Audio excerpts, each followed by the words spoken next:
We continue now with an exclusive NBC Connecticut investigation. While visible signs of winter have gone, its effects are lingering in our water supply. And you might be seeing it in your house. NBC Connecticut investigates. They learn thousands who use well water in our state may have a new issue to worry about: contamination from road salt.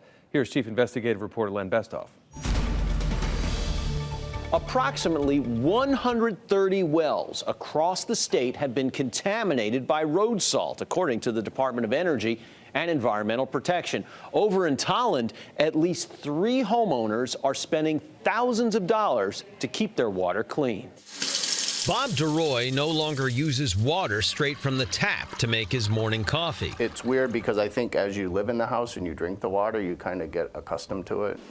That daily cup of joe eventually tipped him off to a problem. When we made coffee and it was really tasting bad and the cream was curdling in the coffee, we were kind of like, something's up. DeRoy's water comes from a private well. Test results showed the chloride level was more than twice the EPA's maximum contamination level of 250 milligrams per liter. Over time, we've seen an uptick in sodium chloride detections in private wells. It creates very aggressive water, very corrosive water.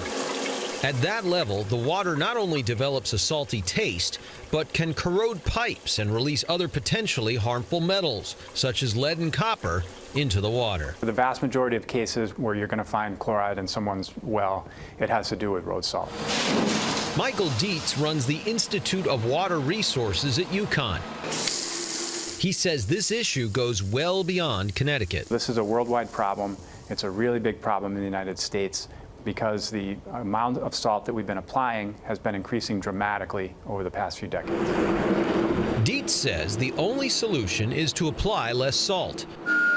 Over the winter, UConn tested a pilot program that showed encouraging results and saved the university $300,000. Most importantly, perhaps, is how to properly calibrate equipment and apply salt at a rate that will melt the snow and ice that you need, but you don't over-apply.